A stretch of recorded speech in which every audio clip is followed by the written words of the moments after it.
Mir4, a free-to-play Korean MMORPG released to a global audience back in August last year, and at the time of recording is sitting on a mixed review score on Steam, with quite a large number of downvotes from disgruntled players.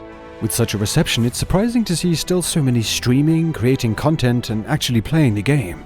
Maybe there's more to this PC and mobile MMORPG than meets the eye. Well, today we find out as we take a deep dive into the new player experience to uncover what Mir4 has to offer new players today. My name's MitchManix, and this is Mir4, the new player experience. As always, our story begins at the character creator screen, where Mir starts strong with some fairly feature-heavy customization options. Small things such as picking the perfect location for our beauty spot, coupled with more confusing options such as the one to have your chosen hero completely glazed, like they've just finished a romantic encounter with a box of Krispy Kreme. Just as an aside, I went through about 900 unmonetizable jokes before landing on that one. With that said, we need a hero for this story, so here's a few selections showing off the true power of this creator.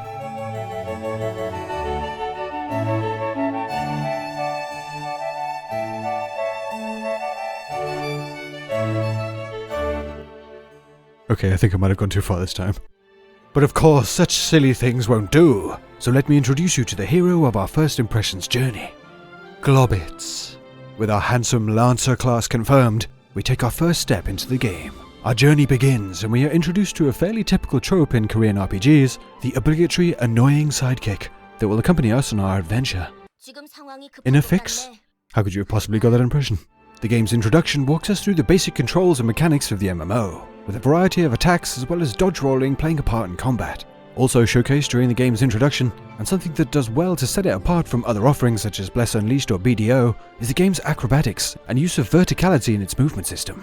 With the tutorial completed, we arrive in the world proper, and it's here where I take a moment to step back and realize just how incredibly cluttered the UI is. Now, some may call me spoiled with all the minimalistic and add-on filled alternatives, but it's clear that at least when it comes to the game's UI, that not a lot of work has been done to accommodate for players that choose to play predominantly on PC, as the button layout, control prompts, as well as even the remaining drag pad are just ported directly over from the mobile version, with literally no changes made. And when it comes to the impact on the PC experience due to such a heavy mobile focus, don't worry, we'll get to that.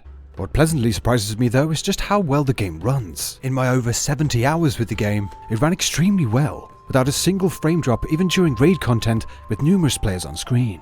Our journey continues through the starter missions, and we are introduced to some of the main players in the game's story. Our younger and older siblings, our highly revered master, as well as the land's princess that of course makes constant squeaking and gasping noises during all high-stress situations.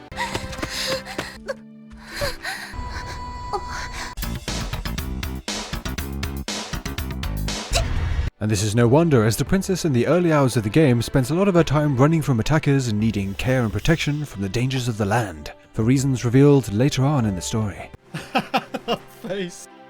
When it comes to the story, although not the most original, it does well to keep things interesting during the leveling process. There are some cool characters, and although I didn't understand a word they were saying without the subtitles, the voice work is great and adds to the drama, of course when they're being dramatic as opposed to disturbing.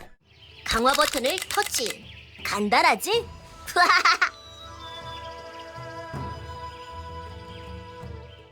The cutscenes are of course a little bit cheesy, but also a nice addition to keep up with things, considering later in the game the story missions become a smaller part of the content once other options are unlocked.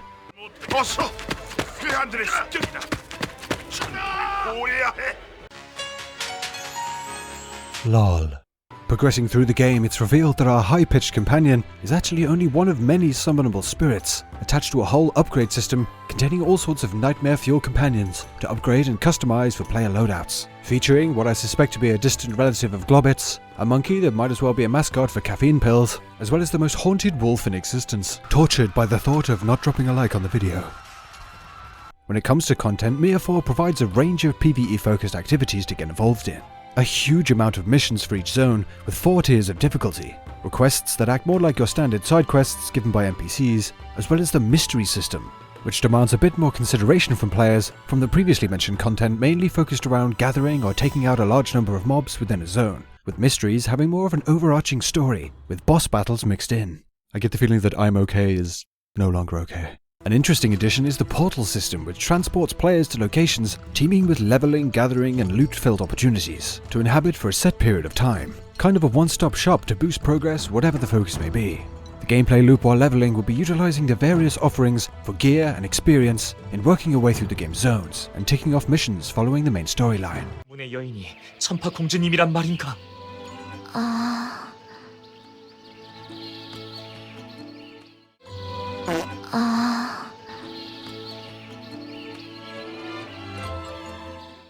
Group content unlocked later down the line offers 5-man dungeons as well as large-scale boss encounters, which although on the shorter side compared to other outings, does scratch that itch for teaming up with other players to take down something epic for a chance of some sweet loot. 아, 맞다. 내가 탈 것에 대한 이야기를 빼먹을 뻔했네. Yes, mounts are also provided to speed up transportation along with fast travel scrolls, as well as providing small buffs to the player. PvP, from what I played, focuses on set time battles for control over territory, which is quite a light offering for what I was expecting, and no matter how hard I tried, I couldn't grab a round or two with some of the game's inhabitants to give it a go. Oh, aside from getting sucker punched once in a while gathering. With that said, it turns out a lot of the game's PvP is played out that way, out in the open world, in PvP zones with varying levels of permitted engagement.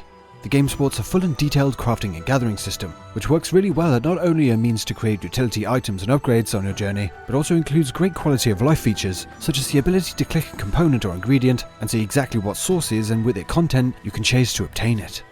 The crafting and gathering provides enough to feel flushed out without overloading to confusion, especially since the game can be played on the go, and while we're on this subject. Now, to address the elephant in the room. The clear impact of a game so centered around being played on a mobile device. When first booting up Mir4, two things will stand out to those used to playing PC MMORPG content. The clearly mobile-focused UI, as well as the fact that for the most part, the game plays itself. From gathering to pathing to the next quest, as well as fully automated combat encounters, Mir4's new player experience can feel like you're not playing a game at all.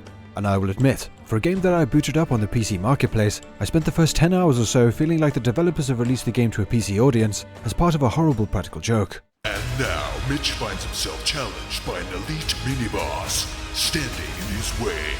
He will have to muster all the power and skill to defeat this foe, as the battle for the ages commences.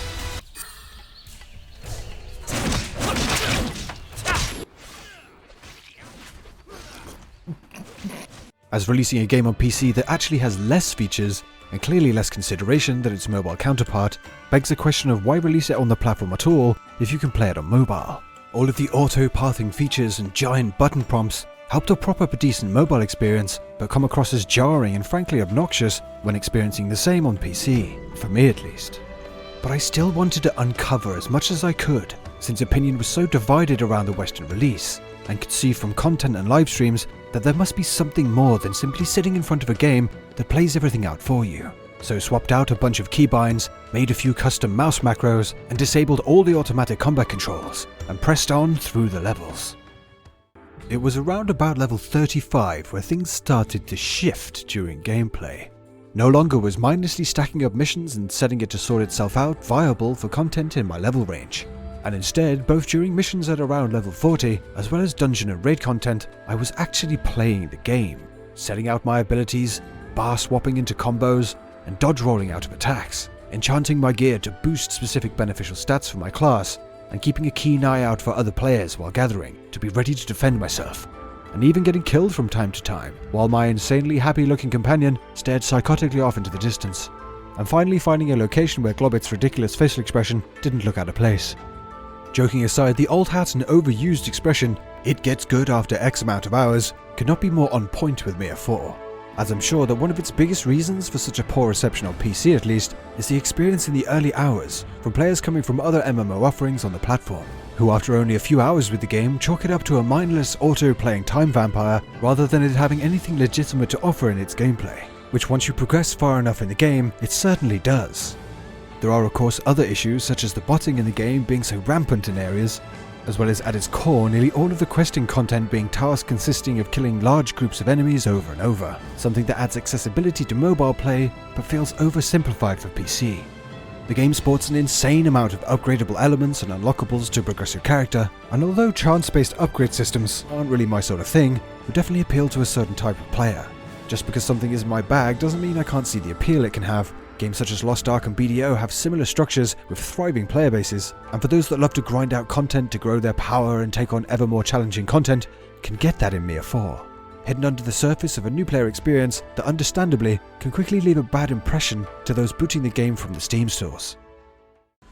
Overall, for me, who's someone who leans far more towards the traditional MMO formats, as well as someone who literally does no mobile gaming to speak of, Do you guys not have phones? Mir4 isn't something I could see myself playing outside of the channel. Even with the shift in the game's content down the line requiring more of an active part from the player, and its later content feeling far more engaging and interesting, there's still instances when playing where I felt like a fool for choosing to manually control my character, and that just isn't for me. That doesn't mean that the game is a total write-off, however. It has moments where the visuals are exceptional, the amount of content is staggering, the combat when taking on heavier content feels great with combos and satisfying attacks mixed with being mindful of positioning and dodge rolling, and the story of the game feels like an authentic Eastern adventure, even with Globbitz's ridiculous face ruining every cutscene. If you're a fan of Lost Ark or BDO and want something you can play on the go, then Mir4 might be right up your alley. Providing of course you're okay with games of this type also having a decent element of pay to win within the monetization, and can get over the rather arduous first hours of the game. But for those browsing the Steam stores, looking for a new experience along the lines of World of Warcraft or Final Fantasy XIV, you may want to consider this one very carefully, as the experience overall, due to its focus on mobile playability, is likely to leave you with one hell of a culture shock. Thank you so much for watching. Have you played Mir4? For its RPG stylings, or to earn a little bit of extra cash using its play-to-earn system? Let me know down in the comments.